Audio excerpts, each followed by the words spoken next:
How we doing, everybody? It's Wardy here, and as you can see, we're back at it, breaking down all the latest news and rumblings of Mets land throughout the course of the offseason. And today, that being October 30th at the time of this video first dropping, we're going to break down the latest reporting regarding Tarik-Skubal, the best starting pitcher in baseball right now, you could rightfully argue. A man that we've broken down on the platform over the past couple weeks on how he and the Tigers are significantly apart in their contract talks going back over the past calendar year. Well, folks, reporting has come out over the past 12 to 24 hours, which has a lot to say when looking at the likelihood of one Tarik-Skubal potentially being traded this offseason, and why it exactly may be more likely now than ever for Tarik to land with a new team and why, and how the New York Mets, as we know by now, will 1000% be heavily in the market as soon as he is looking available. So let's break down exactly where this reporting stems from, was the status of him and the Tigers, and when looking at their contract dispute to this point,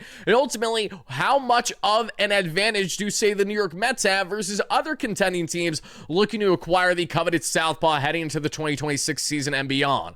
All I ask is that you guys hit that like and subscribe button on your way in, and let me know all your initial reactions, thoughts, and comments down below, everybody, because just the thought of Tarik-Skubal being in a New York Mets uniform has me absolutely giddy, and knowing that there actually may be a stronger likelihood now than ever before for that to become a reality this offseason is also enticing, to say the least. So let's go ahead and deep dive at everybody, but of course, shout out to our amazing sponsors that make every single show here happen, that being at SeatGeek, that has you covered for all of your ticketing needs. You guys know the drill by now. Head over there to SeatGeek and utilize my promo code WARDY10 because you're going to get 10% off whatever you want in the ticketing space, whether that's NHL season, NFL season, NBA season, concerts, comedy shows, you name it, we got you covered for all things ticketing. Head over there to SeatGeek, WARDY10 for 10% off your next ticket purchase, link down below. Thank you guys kindly for that. And go over to mantisleep.com and use my promo code WARDY, W-A-R-D-Y. That way you too get 10% off the best sleep masks in the game today, everybody.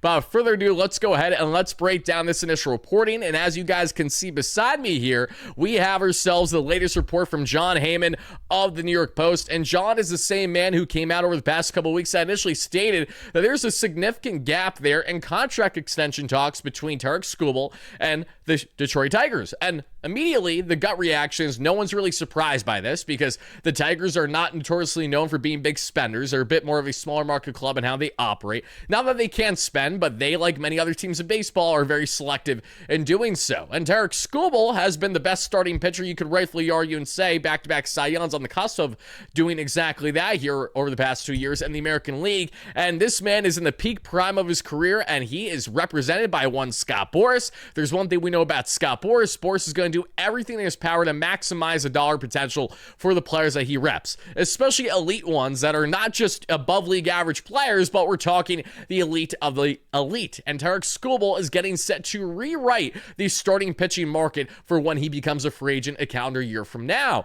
But is it a guarantee that Tarik-Skubal will enter the free agent market without an extension? Not necessarily, because while we know and are understanding that Scott Boras is notorious for doing his best to avoid extensions, he has, of course, given in at times in the past and doing so in selective areas, and is more than likely going to have the appetite to do so if he's working with an owner and a president of baseball operations or GM that's actually willing to spend the big bucks when it's warranted. And that's why the New York Mets have been long linked to Tarik-Skubal since the beginning of the offseason here. Skubal is a hot commodity. He checks off every single box that this New York Mets team could benefit from right now. And as you guys are going to be seeing here just in a second down below, when you take a look at Skubal and his brilliance, I mean, just let the numbers speak for themselves, everybody. You're not going to find a better starting option, even on a one-year rental contract, than Skubal. He's so good and so dominant that, it's, for me at least, from the fan point of view, I'm willing to bite the bullet and give up some very good, solid, young prospect assets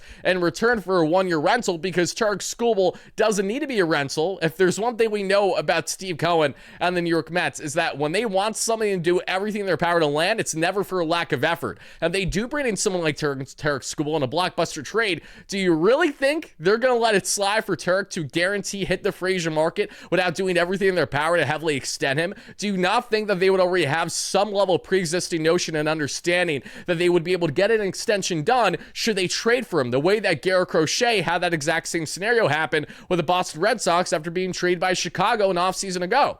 And last year's offseason is imperative when getting to this reporting by John Heyman today, because as we guys can see over the past 12 to 24 hours, Heyman did report here the following: Skubal Tigers contract gap even more massive than first thought. Guys, just to give you an idea as how significant this gap is, we thought it was bad. We thought, okay, maybe there's like a $200 million gap or so, which is still unbelievably bad, but it's worse than that, folks. The last reported contract offer that the Detroit Tigers offered to Tarik-Skubal was $80 million across 4 years. $80 million across 4 years. So right around 20 mil AAV for the best pitcher in baseball. Tarik-Skubal is looking reportedly at minimum of $400 million.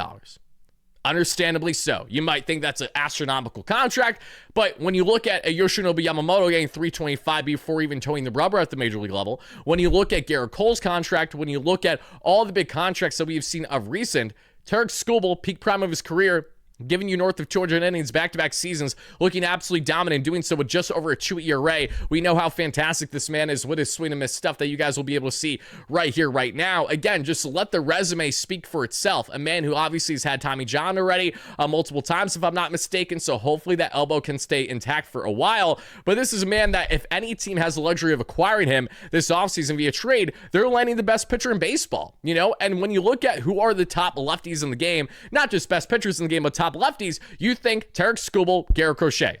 1A, 1B, however you want to go about it. And Garrett Crochet ended up not only being traded to the Red Sox in offseason ago, but he also landed on a contract extension, which is unbelievably team-friendly in my opinion, while also giving Garrett good guaranteed money at $170 million.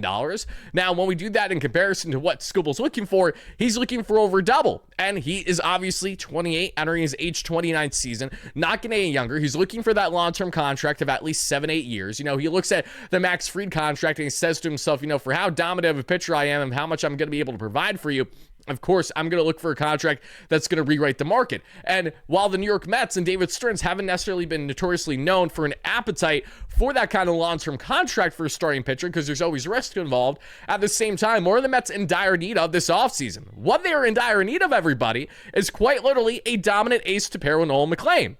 And if you can avoid trading Nolan McLean while having basically anyone else available under the sun to a degree prospect-wise, with the exception of maybe Carson Bedge, to a degree Jet Williams, but it's hard to envision that Jet wouldn't be a part of a trade for one Tarik-Skubal. You know, you think of the other starting pitching prospects who the Mets may have more of an appetite to deal than others. Whatever the case may be, no one is going to impact your team greater next season as long as he's healthy than one Tarik-Skubal. So to all you that have your fair share of criticisms or say to yourself, Wardy, I'm sorry, I'm just not loving the idea of bringing in Skubal because how many assets you give for him for a guy that's inevitably hitting the free agent market. And my counter is the New York Mets and Steve Cohen are the complete exception to why that would not happen, because they will have the appetite to spend north of $400+ million on a starter. Do you really think for even a second that the same Steve Cohen that made sure that Francisco Lindor was extended before playing one single game with the New York Mets, giving him over $300 million of a contract before he himself did anything in a New York Mets uniform, do you really believe that same Steve Cohen is going to allow a trade to happen while giving up blue chip prospects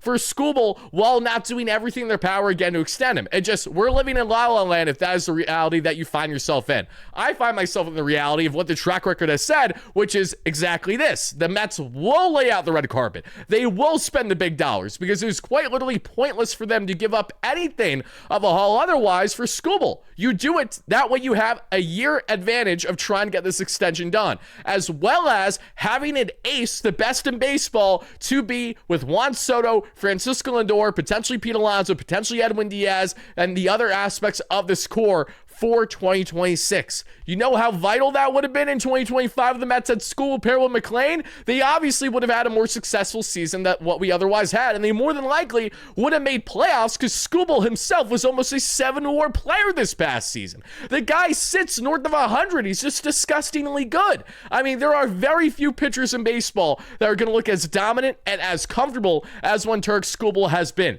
So when you ask yourself, Tarik-Skubal, is he more likely to be traded now than, say, what would have been the case if there wasn't as much of a gap in extension? And my reply to this is yes, and here's why. Because according to John Heyman's reporting, he did state that rivals still believe that a trade is unlikely to happen this offseason because the Tigers know how vital Skubal is to them. And while I understand the value that Tarik-Skubal has to the Tigers, and I understand how without Tarik-Skubal, the Tigers would not have been as good as what they've been this past year, no doubt about it. He was their best player in certain aspects, you could rightfully say.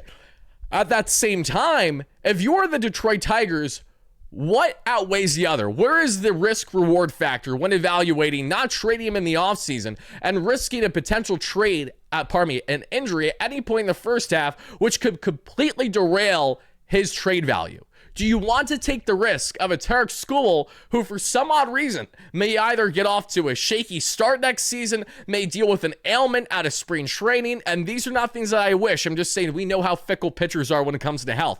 Anything can happen. If you are the Detroit Tigers, is it really in your best interest to put yourself in that much of a risk factor? Because if Skubal does go down, if he does not perform to his caliber, his trade value will not only be hurt, but it will not be to the maximization as what it would be this offseason, while you still have a full year of control and time to talk potential extension. Now, there are only select teams in Major League Baseball right now that will be willing to spend the big dollars for Tarik-Skubal once he would hit the free agent market a year from now. But the New York Mets fall in that category as one of the few. And I'm sure the Mets would love everything in their power to avoid an LA Dodgers, among other top market teams, getting the chance to speak to Skubal. That is something that they would like to avoid. How do you avoid it? By trading for him first and foremost, and obviously doing everything in your power to make him be your guy. The Mets were heavily involved in the Garrett Crochet trade talks an offseason ago. And the reason why the Mets did not acquire Garrett Crochet had everything to do with the fact that they did not have the best farm in baseball yet. The Boston Red Sox did. They had #1 out of MLB's rankings. And the Red Sox were a more attractive and appealing farm for the White Sox and the assets that they were looking for versus what the Mets had a year ago. Now, since then, the Mets have had one of the best farms in baseball. They were tremendous from Port St. Lucie all the way up to AAA Syracuse this past season. I'm very happy to see that. It was the best year I've ever witnessed as a fan when looking at the minor leagues.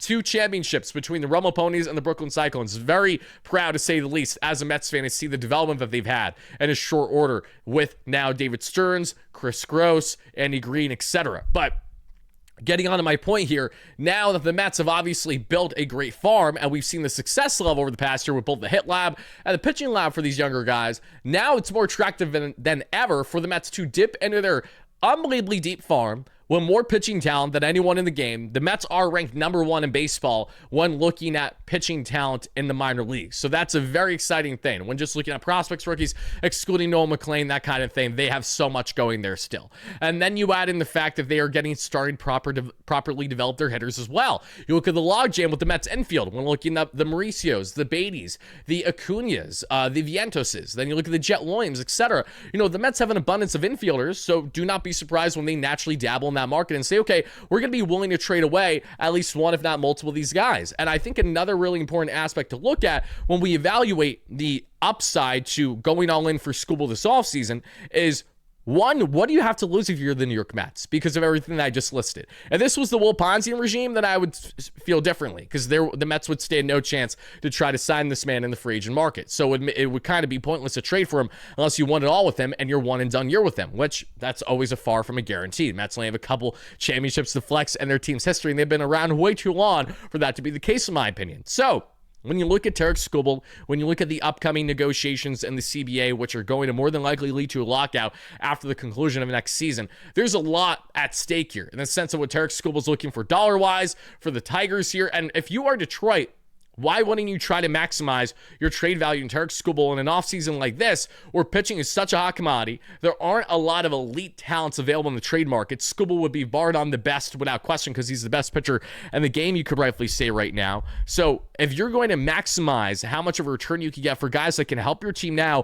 while being on the fringe of breaking out to the major league level, I mean, you literally heard the president of the Tigers in their end of year presser once they were kicked out of playoffs next to AJ Hinch state how much they're going to be leaning on the youth movement next season for their organization because they have so many guys that have been blossoming greatly in the minors. The Mets can not only add to that great youth movement for them, but they can also consider parting ways with guys that can impact their team right now that have had some major league experience. Like I said, to varying degrees between Vientos, Beatty, Acuna, Mauricio. Am I saying that I want all these guys traded? No, I'm just saying do not be surprised should the Mets dabble in that abundance of infield group for them. Even though Vientos is more of a DH option than anything else, we all can agree the Mets have not done any favors for Vientos, and his trade value to a degree this past season, he didn't do himself too many favors, and the Mets just look like a team that's probably better positioned to not have him unless they really fully commit to him as your everyday DH, and it doesn't appear that they're going to be doing that at this point in time, barring changes. So, yes, are there other teams that can be attractive when looking at the value that they have when evaluating the depth of their farm? No doubt about it, there are teams that have deep farms in baseball that can trade for Skubal now, but who has the most attractive farm? Who has the most MLB-ready assets for a team like the Tigers? Without a doubt, it is the New York Mets. And I don't just say that biasly. This is a pretty much universal belief. With interactions I've had on X, as well as talking to other people in different communities in the MLB space, the common consensus has been, and I'm talking from Red Sox fans among others, that the Mets have the most prime position to make this type of move happen. I've heard from even Yankees fans and Yankees analysts as well that they have felt very similarly as much as they would love Skubal themselves. Because if you're the Tigers, you would never trade the Yankees. You would never trade with the Yankees in good faith, especially with a player of this stature. It just makes little to no sense. If you're the Tigers and if you're going to be willing to bite the bullet, which is to trade your star pitcher, then it would make most sense to trade him to the National League, as well as to a team that maybe will not hurt you to the same degree as the Dodgers will, as a club that's guaranteed to basically make the dance every single year, regardless of if they win it all or not, because as we know, the Toronto Blue Jays are just one win shy of shocking the baseball world. And all I can say is, my God, has this been entertaining to watch. From a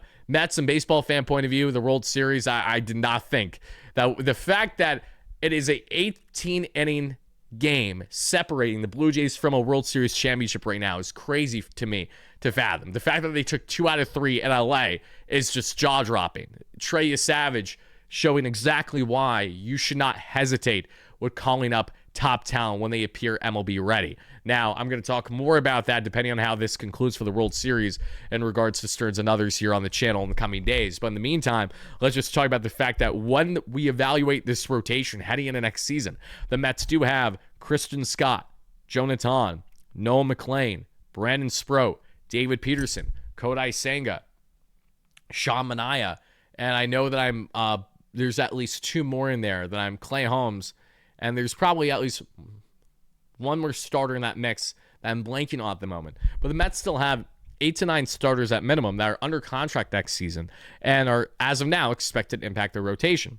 There's absolutely a world where the Mets trade away 1 or 2 of those assets that they feel that aren't going to give them too much upside to help make things more of a balance with the youth movement and the dominance of an ace like a Tarik-Skubal. And I'm not saying that's in the best interest per se for the Mets to trade any of their pitching talent, because we saw how much that was a liability for them last year, but that was a liability for them in direct part because of some of the guys that are running back with them next season that obviously either had injury-plagued seasons or just not perform well when coming back from injury, whatever the case may be. So Tarik-Skubal, it goes without saying, I think everyone and their mother would love this man and the rotation. I completely understand the level of, cautious optimism and trade happening. I firmly believe a trade is more likely to happen than, say, what rivals are stating per John Heyman, and that really just has so much more to do with how much risk is involved if they don't trade him this offseason. I would feel very differently if Skubal had more than a year left on his contract. If he had more than a year left, it's a little bit of a different circumstance, because at that point then there is a bit more wiggle room, God forbid, if you went down with injury for a period of time, because you don't need to necessarily trade him yet because you still have another year. But knowing that this is the last year of his contract, knowing he's a Scott Boras client, knowing that a Scott Boras client looking for north of $400 million on a long-term contract signing with the Detroit Tigers feels like it ain't going to happen, the same way that most people in the game right now believe it isn't going to happen. And we've already seen the widespread reports from Andy Martino of SNY among others, how the Mets are 1,000% expected to be involved heavily in the Tarik-Skubal market should he become become available. Teams are obviously nipping on the heels, and David Stearns has reaffirmed the importance for this team to solidify their pitching and the availability of their pitchers heading into next season. So as long as this man can stay healthy, we know Tarik-Skubal can come in and quite literally be one of the best pitchers in the game, can make us look at this and say, oh my God, it feels like DeGrom days again, in the sense of having just a lights out starter that you feel unbelievably comfortable every single time he's out there that you're going to get the win, or at least it will not be for lack of effort. Noah McLean is quickly entering that category for us, which is so exciting. But at the same time, who knows what can happen in his sophomore year? A lot more developing to do for him and the other starters. While there's a lot of high potential and a very high ceiling, there's also a fairly high risk and relying heavily on the youth movement next season until we really see what these guys can give over a decent period of time. So it's going to be very interesting to see how this all pans out, everybody. But before I let you go, let me just show you again real quick. You guys see the numbers down below and how dominant Skubal is, so I don't need to sell you on him. 0.89 to whip is just disgusting. He's just so much fun. He really is. But what's equally disgusting, if not more impressive, is his baseball savant numbers. I've relayed them before and I'll relay them again. 100th percentile pitching run value, 98th in fastball run value, 80th in breaking run value, 100th in off-speed run value, 94th in expected ERA, 85th in expected batting average, 91st in fastball velocity, sitting 97 to 98, average exit velocity 97th, which means he's not getting a hard hit at all. Chase percentage 87th percentile, whip percentage 82nd percentile, K percentage 94th percentile, walk percentage 97th percentile, barrel percentage 53rd percentile, hard hit percentage 95th percentile. For a guy who throws as hard as he does, he's so unbelievably efficient with his pinpoint precision that this is a guy that can consistently pump north of 100 on the gun on you, and he's not giving up hard exit velo because he's never giving up hard contact. That's what's so impressive. Ground ball percentage right around league average at 49th percentile, extension 53rd percentile. He throws the changeup the most at 31% of his arsenal. He had with that changeup alone. Get ready for this, everybody. You want to know how many strikeouts this man had with just his changeup this past season? Oh yeah, let's take a look. 110. Just disgusting. 110 strikeouts, the most strikeouts, and then his four-seam fastball was at 75 strikeouts, his sinker was at 31, and his slider was at 18 this past season. The four-seam fastball, mind you, the changeup's at 88 miles per hour. Four-seam fastball, 30% of his arsenal is sitting right around 98 to 99 miles per hour. Sinker, 24% of the arsenal, 97, 98 miles per hour. Slider, 12% of the arsenal, 90 miles per hour. Sinker was 24, if I didn't say that already. And the curveball, which he has in the back pocket, doesn't need it, but has it, and it's good. Just like how DeGrom was with the Mets. Jake barely threw it, but it was very good. It had a great spin rate when he did. Curveball, 3 percentile at right around 81 at 82 miles per hour. So Tarik-Skubal has everything you're looking for. I understand he's a rental, so that's naturally going to have some fans not loving the idea of going all in on him. But I'll just say this. Guys, what do we have to lose? We literally have a farm more positioned than ever to make this kind of trade happen.